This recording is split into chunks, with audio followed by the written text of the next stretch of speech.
Bashar al-Assad has a reputation, has had for over a decade, and he's been in power, for being simple and stupid, as opposed to the father, who was a wily dictator. I think if you watch him for this hour, you'd have to conclude the exact opposite. He is very smart, extremely sophisticated, and one of the great liars of all time. He spoke for almost an hour. I don't think there was a true word in anything he said, including the words and but. I'll give you two examples. One is he talked about the terrorists as being sort of at the start of the war, the reason he began the war, the reason he leveled all the cities. It began as a demonstration by school children in Dara, whom he then tortured. And it remained a popular uprising for at least a year before any of the so-called terrorists arrived.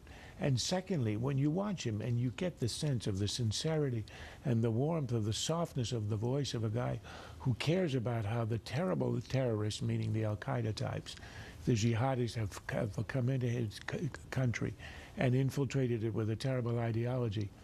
Assad is the guy who created and supported Al-Qaeda in Iraq after America entered Iraq. He was the one who channeled all these elements who we now decry so sincerely in order to go into Anbar, into Iraq, and to kill Americans.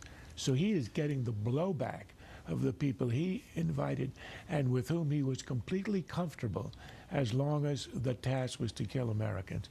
But look at his success, how smart he is. We are sitting with him for an hour, treating him like a great statesman, a month after he ordered an entirely criminal chemical weapons attack which killed 1,500 of his people, and he did it without any qualms whatsoever. I say he's a brilliant diplomat and a war criminal at the same time. Most broadly, it struck me as another example of what Hannah Arendt called the banality of evil.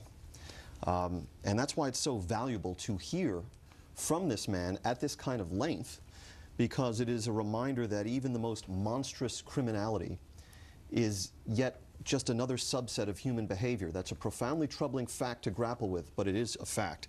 And it is also what makes this not an act of propaganda to show this interview in its entirety. He struck me, as Charles was mentioning, as a skilled rhetorician. He is adept at questioning the premises of questions, challenging those premises, attacking specific word choices, broadening out his answers to questions that were framed much more specifically. He appears sincerely to believe that 90% of the opposition are comprised of jihadis, and that he is, in what he's doing, standing steadfast for the Syrian Arab Republic. And in response to a specific question from Congressman Kucinich, likened himself to a surgeon who is kind of excising a cancerous wound. Two final points. He called America the greatest country in the world and said that that is self-evident, which is an assertion that puts him at odds with his patron, Russian President Vladimir Putin, who in the New York Times op-ed questioned the concept of American exceptionalism. To pick up on what Charles and James and Juan have said, Bashar Assad did himself some good in this interview. It's not difficult to see why U.S. officials have been touting him as a reformer. If you just listen to what he said, if you haven't been following the sort of ins and outs of what's been happening on the ground in Syria over the past 2 years, if you're just tuning in and you're willing to take what he says at face value, he presented a pretty compelling case. The problem, of course, is that everything he said, virtually everything he said, was untrue. And there were hints in his presentation, I think, of the problems with the case that he made. On the first reference to the potential use of chemical weapons, I think there was a slip there. I think he said he was describing the prospect of an American attack, and he said the American attack would have been to punish the Syria, I'm paraphrasing, punish Syria for using chemical weapons again. Interesting way for him to do it, unprompted. That's how he brought it up.